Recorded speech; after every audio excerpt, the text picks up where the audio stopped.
The blade actuating ring, typically I lubricate this with graphite powder just to change things up. I'm using molybdenum paste today, and I'm just giving a very light application of molybdenum paste on there.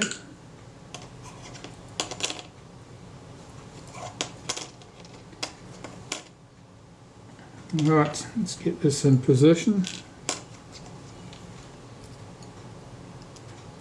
You have to pick up our detent spring here. That runs against a pin there. Let's get this blade actuating ring in position. Get the detent spring seated against its post. Lift the end over and against the blade actuating ring there. And that's held in place with the lens tube. The lens tube only goes on in one direction. One of these has got the edge chiseled away, you might say. That's where it comes up against this post. Now there are 3 screws that hold this in position. One of them is longer than its mates. The long one is intended to pass through this bracket at that position. The 2 short screws go in the other positions. Don't mix them up. It'll bring you grief if you mix them up. If you put the short one where the long one should be, inevitably you'll tighten it up. It'll only be engaging a very small amount of the aluminium mechanism plate, and as you tighten it up you'll strip the threads. If you put the long one where a short one should be, it'll poke out the other side of the mechanism plate and inevitably it'll foul the shutter blades and the shutter won't run properly. Okay, so I'm just checking to make sure that all moves freely. That feels good. I won't put this bracket or its retaining screw in position at this time because it becomes awkward to work on it. You can't get the main drive cam in it if you do that. Okay, so that's our mechanism plate, and if I set this into the blade open position with this hard against that post, I can put the shutter blades in place. Alright, getting these shutter blades in position. 4 of these blades are identical. 2 of them are odd. One of the common blades starts there. That's the number 1 position.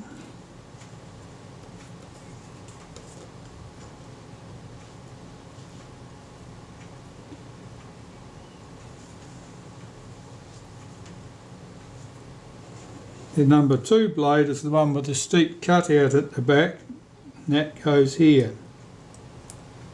And that's so it clears that hole so the shaft can come through and it won't foul it. If you don't get that in the right position, you're going to have grief because the shutter won't work correctly. And this blade shows some mark there. I'll just have to go over that and clean that again.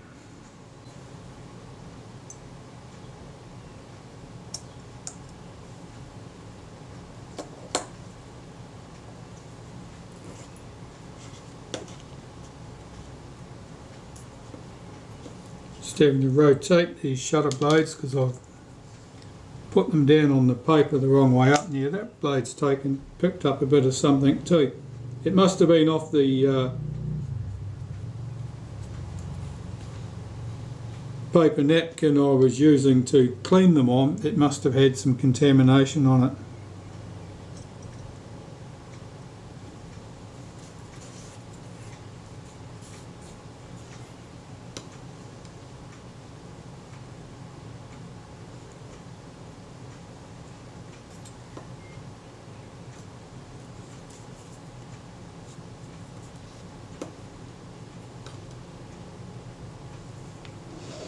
Right, here's blade number 5. Now blade number 6 is the short one the narrow one I should probably say, and that goes on in the same position as blade number 1.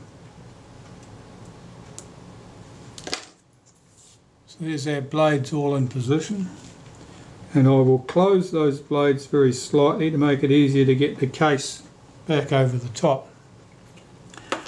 And I've got my cleaned case, so I'll hold this in one hand and get my case over it. So if I come in like this,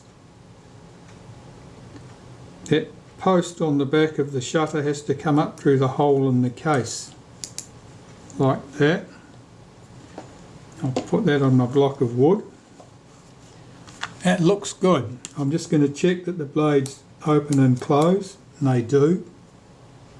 I can put the 3 case screws in place.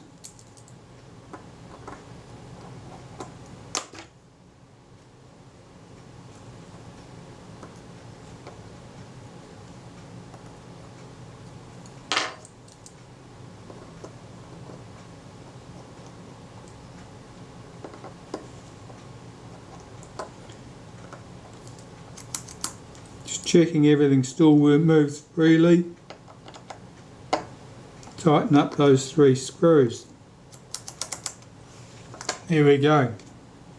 That's our blades back in the case. That part's done. Now I can start putting the control gear back on the front of the shutter. Because I repair quite a lot of these cameras, I have a front from a Reflex S, I think. Just the shell that I use as a mount to position my shutter, because it's handy to hold the shutter while I'm working on it. It just makes a convenient place to work, otherwise it tends to be wobbling all over the place on my marvellous piece of wood. Time to put some springs back in the shutter. I'll get this one in place first.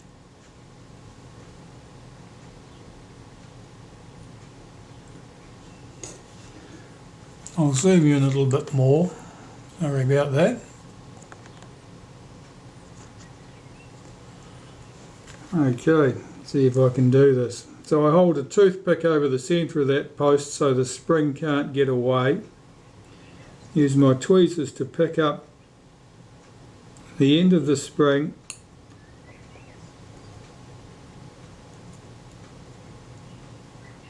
Now I've got to lift that over that offending spring here and hook it behind that pin, like that, so that this spring, this lever is now sprung loaded, this lever is now sprung loaded. The second small spring here, that's for our B lever, that goes over that post, and there's a groove in that post that that spring seats into. So having that in position, I'll swing that back around, and that's ready to have the B lever pushed into position.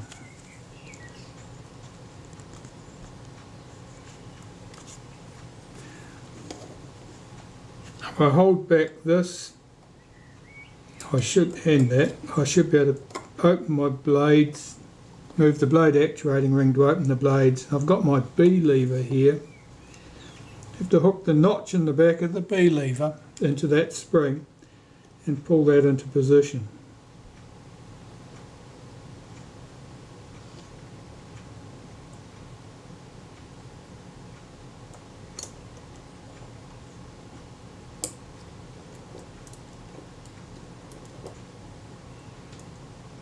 Okay, that's seated over its post, and the screw that holds this in place is a post. It's got a little slot either side to engage the screwdriver, and obviously the screwdriver's got to be carved away in the middle to suit that. Now, I'd lost my screwdriver that I used to do that job, but I have made another one. I can just lay my hands on it. It might be this one. Yeah, that looks promising. I used a different screwdriver to remove this, but it's not the one I would normally choose to use. I've got to get that screw in position and get my screwdriver engaged with the screw.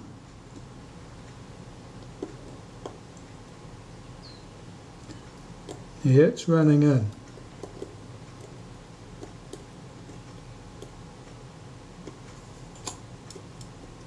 Its screwdriver might need to be altered because that catches the spring. Just check that that moves. That's all free. I'll just nip that screw up.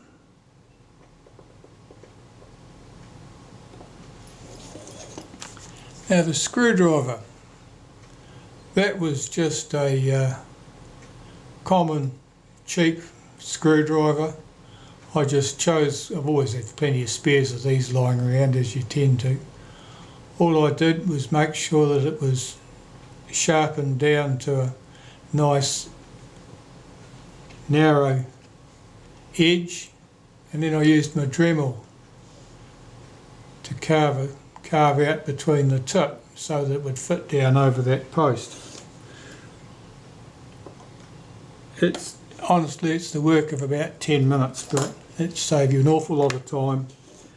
And those cheap screwdrivers that you get in sets at the local hardware, which are quite poor quality and might cost you $5 for a set, they're just ideal subjects for doing things like that. Okay, well, our B lever's in place. If I hold back the B lever with my finger, I can pull back the blade actuating ring into the closed position, and that part's done. Now here I have the pallet wheel that rotates against the pallets, and that's what gives us our timing for the flash sink. That's driven by a sector gear, and the tail of that sector gear runs against a catch where it's held in the cocked position. I'll just put a bit of molybdenum paste over there so that that runs smoothly. Drop that down into position, and we need to, here's the spring that operates that, and of course I need pliers to do that. Right, so I've got to get this spring grasped in the tip of my needle nose pliers.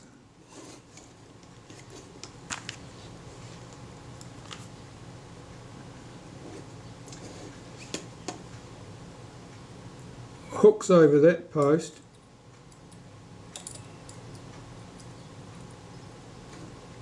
stretch it out, and the other end of the spring has to drop into the hole in that arm.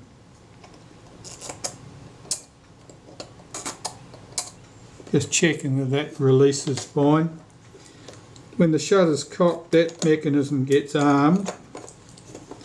As the shutter fires, it releases this mechanism. That all looks good.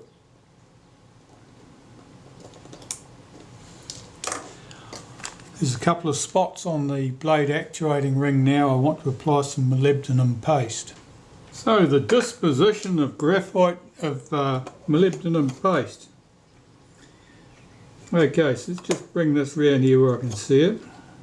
First, the little detent for our blade actuating ring. That detent spring, the post it runs against, needs a touch of molybdenum paste. Or failing that, graphite grease. Or failing that, whatever you happen to have that's slippery. On the blade actuating ring, the points that the main cam connects with, that should get a wipe with molybdenum paste as well, and you don't need much. Just checking that's all moving freely.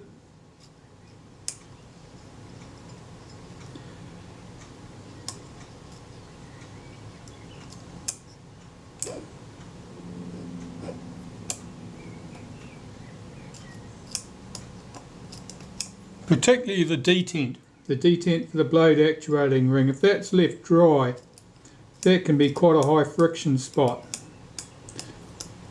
Just the friction of the spring against the little post it runs against. But lubricated, it's great. Okay, so that part's done. Move on to the next bit. I think we'll be doing the flash sync control gear over here.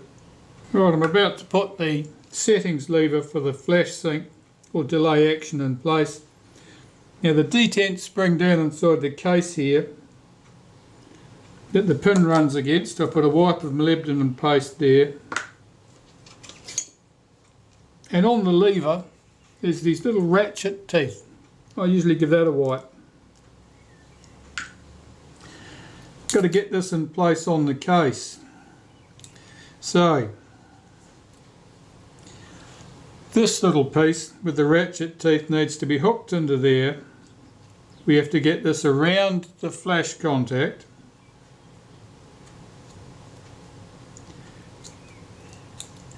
Like that. And the pin needs to come up on this side of the spring here. Let me just, why is this sticking?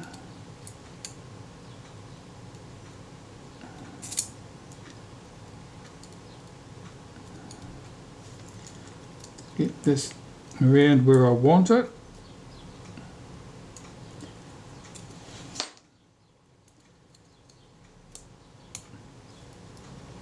Right, that's going to go over there.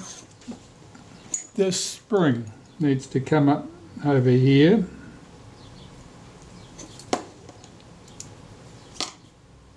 Just checking that I've achieved that. That looks good.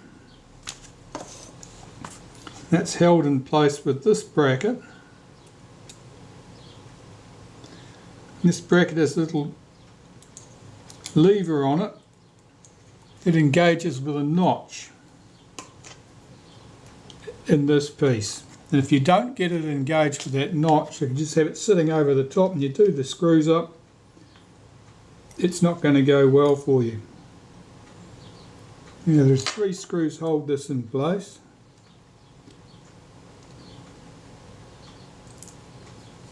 And in this case they are countersunk screws. On some of the shutters they are not. The holes are somewhat rebaited.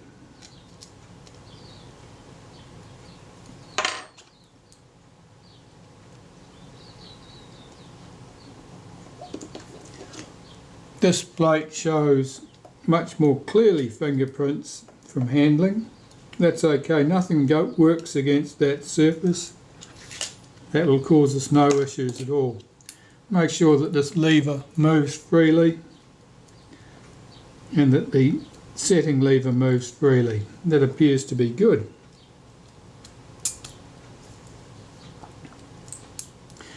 Okay, I'll put this back in the holder for ease of working. Right, this little lever, which forms part of our flash sync mechanism, I'll just run a bit of molybdenum paste through the centre of that for lubrication. It's got a strong spring on it. You have to get that on the inside of the case. Get this over its post.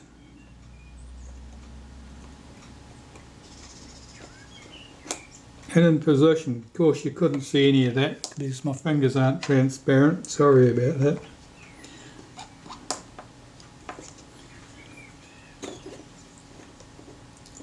Some of these tasks you can't even see it yourself when you're working on there because your hands are in the way. You have to know what you're trying to achieve. I've got that flash contact in the wrong place. It was on the wrong side of the fixed contact, so it was hooked in place instead of being floating. Now it's correctly placed. Flip this around so it's in an orientation I can work on easily. This piece.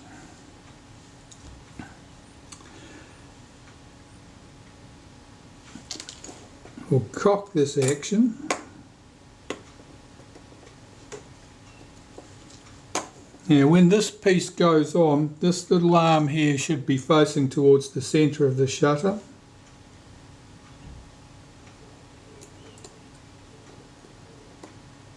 And it should fall on there quite easily. If that piece is round the wrong side, it won't go well. The plain screw goes at this end.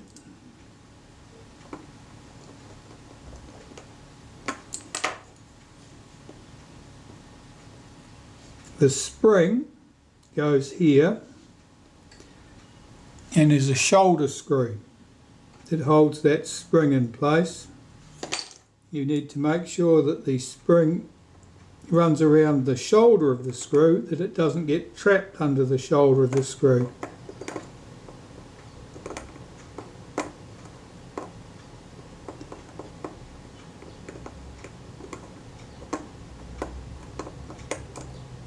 It's not seated correctly. Now it is.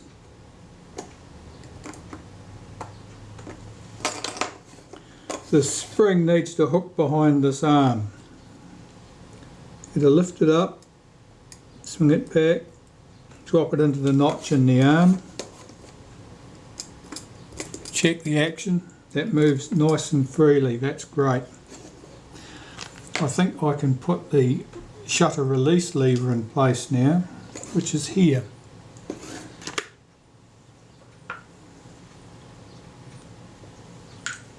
I put the merest suggestion of a smear of molybdenum paste on that shaft. Get this in position.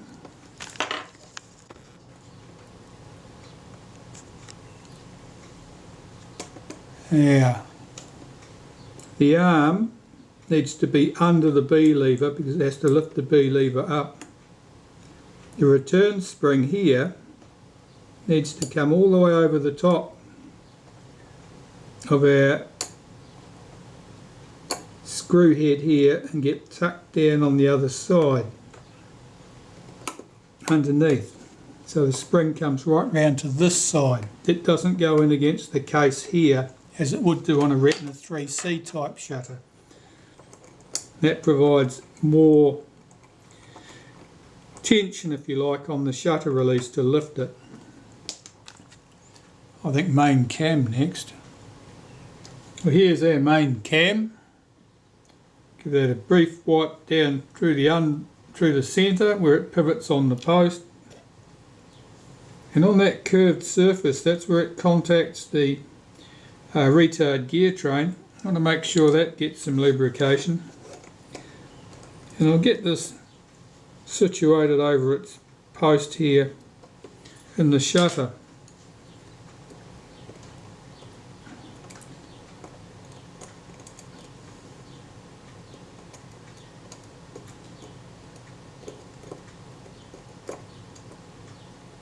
That's better. Now the bracket that holds that in place, or holds the spring rather, we'll get that in position with its fixing screw.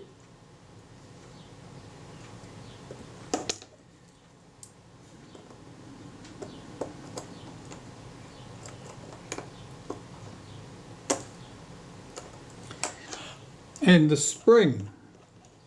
Now here's a better spring than the one we had earlier. That one is in, let's get this where you can see it.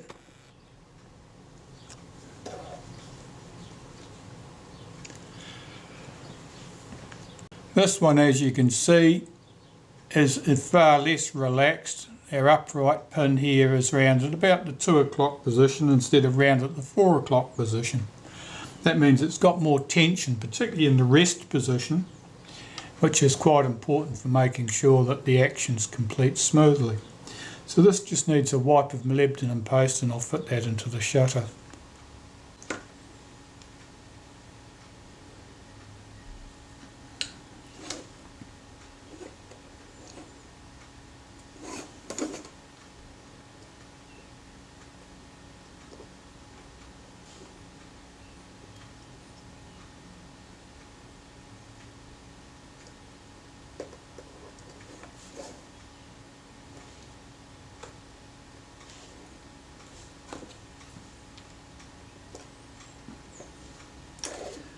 Doesn't want to fit down in there, I'm not sure why. That's better. Get that pin in position.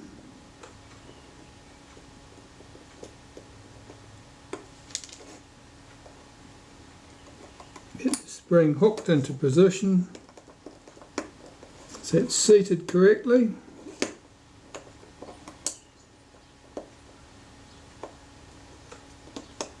I don't think that's seated correctly.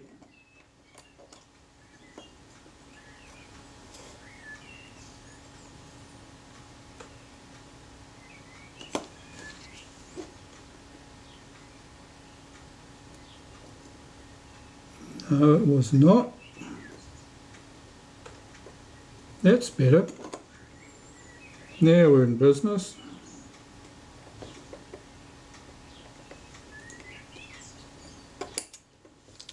Yep, now that's seated correctly, and it's got more tension in that position too. We bring that round to the cocked position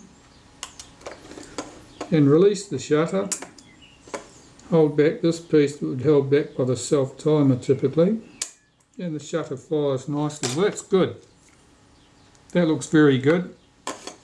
I'll give a wipe of molybdenum paste to the arm here, so that as that cam comes round to the cocked position, it runs down that smoothly.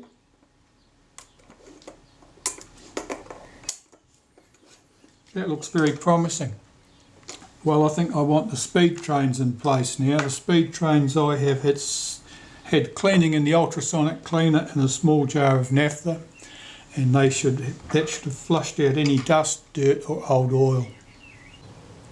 I lubricate my retard gear train and self-timer with graphite powder. This stuff. This has got no branding on it. It's got graphite written in half a dozen languages. It's got 18 grams written on it.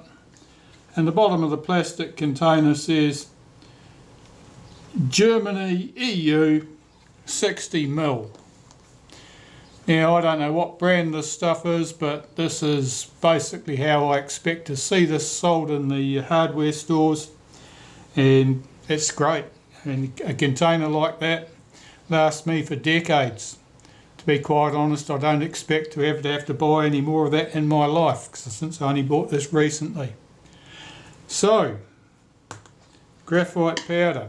I've got some loose in this container because this is where I do this job typically. And taking my clean and degreased speed trains, I work a bit of graphite powder into the mechanism to make sure that all the mating surfaces of the teeth of those wheels in particular are all lubricated where they run over each other. I don't lubricate these things with watch oil or anything like that. I don't believe it's a useful thing. And the retard gear train, basically the same. Work the mechanism a number of times.